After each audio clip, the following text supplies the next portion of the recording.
These were American-operated vessels and Allied flagships, all detained under legal frameworks so complex that Western lawyers are still trying to untangle the fine print. The reaction from Western leaders was the usual script: shock, emergency summits, and threats of retaliation. But having watched foreign policy for years, I can tell you that this time their surprise was genuine. And frankly, that is far more worrying than the seizures themselves. It proves that our strategic planners completely failed to predict a move that was staring them in the face. I need to challenge an assumption you likely hold about the world.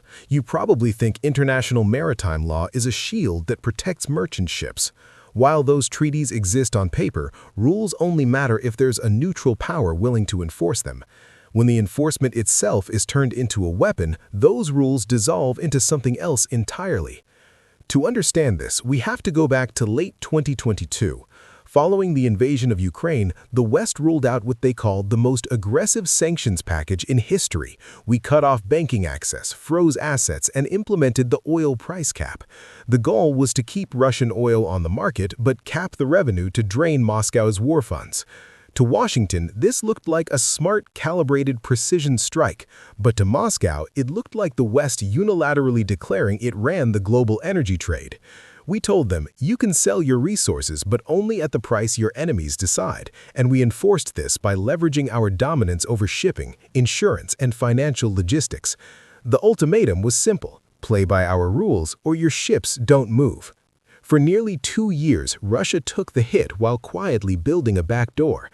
They shifted their exports to Asia. They built up Arctic shipping capabilities that analysts said were impossible. They created new financial channels to sidestep Western banks. These weren't just survival tactics, they were preparations for a reality where they didn't need Western permission. Then, in late 2024, the situation shifted from preparation to active conflict. The U.S. and its allies started physically boarding and inspecting tankers in international waters, suspecting them of bypassing the price cap. The justification was sanctions enforcement, but in practice, economic policy had morphed into physical coercion. Moscow watched and took notes. They documented every boarding and every instance where the West asserted authority over commerce. Then, in mid-December, they found their catalyst. An American-operated tanker collided with a Russian research vessel in the north, resulting in the deaths of several Russian sailors. While Washington called it a tragic accident, Moscow claimed the tanker was a spy ship and demanded it return for a criminal inquiry. When the ship refused, Russia labeled the crew as fugitives. It doesn't matter whose version of the story is true. What matters is that Russia built a legal framework to justify what they did next.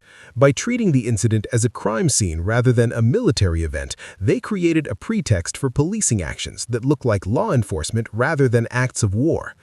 The seizures that followed were not spontaneous acts. Russian naval units moved in sync across multiple zones, boarding and escorting 12 vessels into their harbors. The crews, hundreds of ordinary commercial sailors, found their status instantly changed to material witnesses in an ongoing investigation.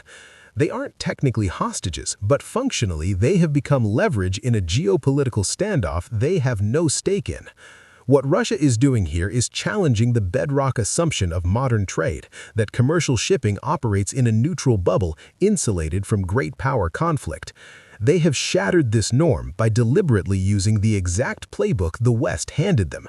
The logic is brutally simple. If the U.S. can board tankers to enforce sanctions in open waters, why can't Russia do the same using different legal justifications?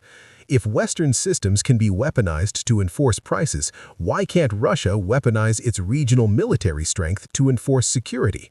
This is strategic mirroring. It forces Western policymakers to face an uncomfortable reality. Can you really dictate global rules without facing reciprocal vulnerability? The human toll is already accumulating, with families thousands of miles away having their lives upended. When commerce becomes a theater of war, it is always ordinary people who pay the price first. But here's the nightmare scenario. This precedent extends far beyond Russia. If this logic sticks, maritime shipping enters a dangerous new era. Every ship carries electronics that a hostile state could label as surveillance equipment, and environmental laws are broad enough to justify almost any stop and search. The line between security enforcement and economic hostage-taking is blurring. China is watching. Iran is watching. They're all calculating whether the West actually has the resolve to protect every potential target. We're seeing institutional order collapse not through a single catastrophic failure, but through the gradual erosion of accepted behavior. The energy markets have already learned the lesson. Insurance rates near Russian waters have spiked, rendering some routes commercially dead. Supply chains are fracturing as companies try to price in geopolitical risk, creating a strategic nightmare for nations dependent on these logistics. The deepest irony is that the sanctions designed to isolate Russia have actually created the conditions for them to demonstrate a different kind of power.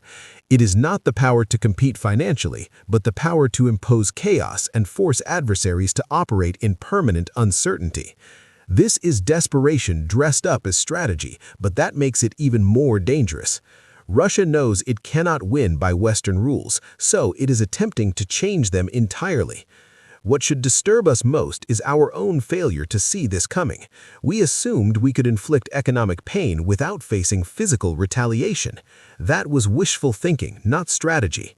Now we are at a crossroads. Either we negotiate clear boundaries or asset seizures become standard practice. Those 12 ships in Russian custody are markers of a transformation that will reshape global trade for years to come. They are proof that the stability we took for granted was always more fragile than we believed.